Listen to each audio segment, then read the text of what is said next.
नमो नमः। ईशावास्योपनिषद की सीरीज को आगे बढ़ाते हुए आज हम लोग पार्ट 3 की ओर बढ़ रहे हैं। अभी आपने पिछली पार्ट 1 और पार्ट 2 की वीडियो में 12वें मंत्र तक को पढ़ा। आज 13वें मंत्र से लेके अंतिम 18वें मंत्र तक का इसमें वर्णन करेंगे। 13वें, 14वें व 15वें तक इसमें आत्म वर्णन ही है, जैसा कि पिछले मंत्रों में है। और 16, 17, 18वें में ईश्वर से, सूर्य देव से प्रार्थना की गई है कि आप मेरा कल्याण करें। तो चलिए 13वें मंत्र को पढ़ते हैं और देखते हैं इसमें क्या बताया गया है। अन्य देवाहु संभवात अन्य दाहुर असंभवात इति शुश्रुम धीराणाम ये नस्तद विचचक्षरे। अर्थात इसमें बताया गया है कि अन्य देवाहु संभवात, कार्य प्रकृति से, कार्य प्रकृति मतलब प्रकृति कहते हैं जो व्यक्त है, उससे दूसरा ही फल बताते हैं, तथा कारण प्रकृति से दूसरा ही फल बताते हैं। इति शुश्रुम धीराणाम, इस प्रकार धीर पुरुषों के वचन हमने सुने हैं। ये नस्तद विचचक्षरे, जिन्होंने हमारे लिए उस विषय की व्याख्या की थी। अब ये तो इसका शाब्दिक अर्थ हो गया। अब इसकी व्याख्या देखिए कैसे है कि कार्य प्रकृति मतलब व्यक्त ब्रह्म की उपासना से और ही फल है। देखिए दो तरह से उपासना होती है, एक व्यक्त एक अव्यक्त, या यूं कहें कि जैसे एक निर्गुण और सगुण, दो तरह से उपासना होती है। तो व्यक्त ब्रह्म की उपासना से और ही फल है और अव्यक्त ब्रह्म की उपासना से अलग ही फल की प्राप्ति होती है। इस प्रकार का वर्णन विद्वानों ने किया है। इसको और विस्तार से समझने के लिए अगला मंत्र पढ़ते हैं। संभूतिम च विनाशम च यस्तद वेदो भयम स विनाशेन मृत्यम तीर्थवा संभूत्या अमृतम अश्नुते। जो मनुष्य संभूति अर्थात कार्य ब्रह्म तथा विनाश अर्थात कारण ब्रह्म को साथ साथ प्राप्त कर लेता है, वह कार्य ब्रह्म की उपासना से मृत्यु को प्राप्त करके ब्रह्म से अमृत को प्राप्त कर लेता है। इसमें बताया गया है कि संभूतिम चा तद वेदो भयम से, मतलब इसका यह है कि यह इस अविनाशी ब्रह्म की उपासना दो प्रकार से की जाती है। एक कामना की इच्छा रखकर जिसका फल भोगने के लिए बार बार जन्म लेना पड़ता है, और दूसरा निष्काम कर्म कर भोग इच्छा का त्याग करके अहंकार से रहित होकर सब भगवान से हो रहा है और होगा, ऐसी भावना से मनुष्य कर्म के बंधन से दूर हो जाता है और मृत्यु को पार कर जाता है। विनाशेन मृत्युम तीर्थवा संभूत्या अमृत बष्टुते। तो इस तरह की भावना को कि सब कुछ भगवान का है और सब कुछ भगवान से हो रहा है और ईश्वर भगवान से ही होगा, ऐसी भावना से मनुष्य कर्म के बंधन से दूर हो जाता है और मृत्यु को पार कर जाता है। ठीक, संभूतिम और असंभूति क्या है? माया और ब्रह्म, पुरुष और प्रकृति, इन दोनों का जब साथ साथ अनुभव सहज है, जब साथ साथ इनका ज्ञान प्राप्त कर लेता है तो वो मृत्यु को प्राप्त करके कारण ब्रह्म से अमृत को प्राप्त कर लेता है। ठीक है। हिरण्मयेन पात्रेण सत्यस्य अपहितम मुखम तत्वम पूषण्य पावरणु सत्य धर्माय दृष्टि। ये उस समय का है, उपनिषद वगैरह जब लिखे गए थे तो उस समय पर सूर्य देव की उपासना होती थी। मुख्य इष्ट देव क्या थे? सूर्य थे, तो उन्हीं की उपासना होती थी। तो उन्हीं से प्रार्थना की गई है कि हे पूषण देव, हे पोषण करने वाले देव, पर ब्रह्म परमात्मा सत्य का मुख स्वर्णमय पात्र से ढका हुआ है। सत्य धर्म को देखने के लिए अथवा सत्य धर्म का अनुष्ठान करने वाले मेरे लिए आप उस आवरण को हटा दीजिए। कहने का मतलब ये है कि हे प्रभु, मुझे ज्ञान की उपलब्धि हो और ज्ञान के मार्ग में जितने भी आवरण हैं, जितने भी परतें हैं, जितने भी अवरोध हैं, वह सब आप हटा दीजिए। हे सच्चिदानंद, मेरे सामने प्रकट हो, ऐसी प्रार्थना की गई है। इससे पहले के मंत्रों में उसके स्वरूप, उसकी शक्ति और उपासना के बारे में बताया गया है। जब साधक का अंतःकरण शुद्ध हो जाता है, ध्यान में मन लगने लगता है, तब ज्ञान की गहराई से साधक को एक प्रकाश सा दिखता है और ये प्रकाश इतना तेज होता है कि लगता है हजारों सूर्य एक साथ प्रकट हो रहे हैं। इसी बात को इस मंत्र में बतलाया गया है। उस आदित्य मंडल ब्रह्म का मुख ज्योतिर्मय पात्र से ढका हुआ है। यहाँ पर प्रार्थना की गई है कि हे प्रभु, तुम्हारे स्वरूप को तत्व से जान लूं। कृपा करके इस पात्र के ढक्कन, इस आवरण को हटा लें ताकि आपका सच्चिदानंद रूप प्रकट हो सके। जब साधक ध्यान की गहराइयों में उतरता है तो अपने अंदर अनंत प्रकाश को पाता है और जिससे अलौकिक ज्ञान की प्राप्ति होती है।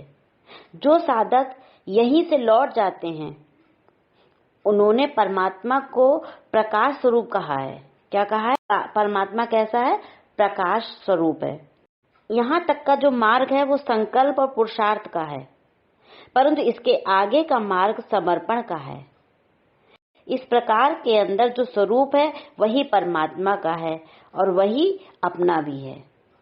तो कह रहा है कि आप इस आवरण को हटा दीजिए जिससे कि हम ज्ञान और सत्य को पहचान सकें। पूसन्ने कर से यम सूर्य प्राजापत्य व्यूह रश्मीन समूह तेजो यत्ते रूपम कल्याणतमम तत्ते पश्यामि यो असावसो पुरुषः सो अहम अस्मि। अब यहाँ से लेकर के और 18वें मंत्र तक प्रार्थना की गई है सूर्यदेव से कि हे प्रभु, तुम संसार का पोषण करने वाले हो और मैं सत्य धर्म का पालन करने वाला हूँ। जो तेरे इस तीव्र प्रकाश के पीछे छुपा है, तू उस तीव्र प्रकाश को हटा दे ताकि मैं तेरे स्वरूप को स्पष्ट रूप से जान सकूं। यहाँ पर पहुंचकर ध्यान की समाप्ति हो जाती है, प्रार्थना ही मार्ग शेष रह जाता है।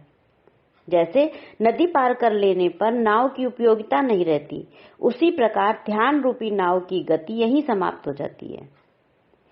यहाँ पहुंचकर ध्यान रूपी नाव को छोड़कर प्रार्थना रूपी वाहन पकड़ना पड़ता है, तभी आगे की यात्रा आरंभ होती है। नहीं तो साधक को यहीं पर रुकना पड़ता है। उपासना और साधना के अंतिम स्थिति पर पहुंचकर जो इसके रहस्य को जान लेता है वह अंतिम फल पा लेता है। इस 16वें मंत्र में यही कहा गया है। आत्मा और परमात्मा का स्वरूप एक जैसा है। सृष्टि में जो परमात्मा का है वही वृष्टि में आत्मा का है।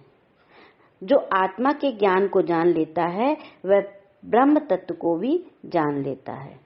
वायुरनिलमृतम मथेदम भस्मान्तः शरीरम ओम क्रतो स्मर क्रता स्मर क्रतो स्मर क्रता स्मर। अब इस 17वें मंत्र में सो अहम अस्मि, इस अवस्था पर पहुंचकर साधक अपने शरीर को मन, प्राण, इंद्रियां आदि नहीं मानता। वह अपने को इनसे अलग मानता हुआ प्रार्थना करता है कि हे पंच भौतिक तत्व, अपने अपने स्थान पर लीन हो जाओ, यानी कि अपने अपने स्थान पर चले जाओ। हे प्राण, तुम समष्टि प्राण में लीन हो जाओ और स्थूल शरीर जलकर भस्म हो जाए। ये जो स्थूल शरीर है ये जलकर भस्म हो जाए। हे मन, जिसके कारण मैं अज्ञान रूपी अंधकार में भटकता रहा, उसे ऋषि कहते हैं कि तू अपने किए हुए कर्मों का स्मरण कर। यहाँ पर फिर प्रार्थना है, त्याग है, मन प्राण आदि का त्याग है। अंत में ऋषि प्रार्थना पर जोर देते हैं। इस मंत्र में ऋषि कहते हैं, हे मन, जिसके कारण मैं अज्ञान रूपी अंधकार में भटकता रहा, उस मन को कहते हैं कि तू अब चला जा, अपने स्थान पर चला जा। इस मन के कारण ही मैं आज तक भटकता रहा हूँ। ऋषि कहते हैं कि तू अपने किए हुए कर्मों का स्मरण कर। यहाँ पर फिर प्रार्थना है, त्याग है, मन प्राण आदि का त्याग है। पंच भौतिक तत्वमयी शरीर प्राण, मन आदि सभी का त्याग स्वयं को इससे अलग देखता हुआ जीवात्मा स्वयं ही अपने महिमा को, अपने स्वरूप को जानकर ऐसी प्रार्थना करे। अंत में ऋषि प्रार्थना पर जोर देते हैं। इस मंत्र में ऋषि कहते हैं कि स्वयं को मिटाए बिना परम तत्व चेतन का ज्ञान नहीं होता। जब तक मन है तब तक तत्वों की भिन्नता का बोध होता है, परंतु उस ब्रह्म के साथ एकता हो जाए तो सभी पदार्थ उसी में लीन होने लगते हैं और आत्मा और परमात्मा का भेद खत्म हो जाता है। यही ज्ञान की स्थिति है, मोक्ष की यही अवस्था है। मन ही बंधन का कारण है, इसलिए हे मन, तू अपने कर्मों का स्मरण कर और चला जा, चला जा। हे मन, तू चला जा। मन से मुक्त होना ही मुक्ति है, इसलिए हे मन, तू यहाँ से चला जा। अग्ने नय सुप्ता राये अस्मान विश्वानि देव वायु नानि विद्वान युयोत अस्मज्जुहु राणमेनो भूयिष्ठाम ते न मुक्तिम विधेम। अर्थात अंतिम और 18वें मंत्र में कहा गया है, आखिरी मंत्र में निवेदन करते हैं कि हे अग्नि के अधिष्ठात्र देवता, हमें ऐश्वर्य अथवा कर्म की पराकाष्ठा को पाने के लिए सन्मार्ग पर ले चलें। हे देव, आप संपूर्ण कर्म अथवा ज्ञान को जानने वाले हैं, अतः हमसे हमारे मार्ग के प्रतिबंधक पापों को दूर कीजिए, या जो हमारे मार्ग में रुकावटें हैं उनको दूर कीजिए। आपके लिए अत्यधिक नमस्कार के वचन कहते हैं और बारंबार आपको नमस्कार करते हैं। इस अंतिम श्लोक में अग्निदेव से प्रार्थना की गई है कि हमें ऐश्वर्य और कर्म की पराकाष्ठा को पाने के लिए सन्मार्ग पर ले चले, और उस मार्ग पर चलने पे जो भी हमारी रुकावटें हैं, जो भी बाधाएं हैं, उन पापों को दूर कीजिए, उन रुकावटों को दूर कीजिए। आपको बार बार नमस्कार है, बारंबार नमस्कार है, आपको अत्यधिक नमस्कार है, ऐसी प्रार्थना की गई है। इस तरीके से ये ईशावास्योपनिषद को हमने समझाने की पूरी कोशिश की है और उम्मीद है आपको समझ में आया होगा। आगे और दूसरे उपनिषदों की चर्चा करने के लिए हम दूसरी वीडियो में मिलेंगे। तब तक के लिए धन्यवाद।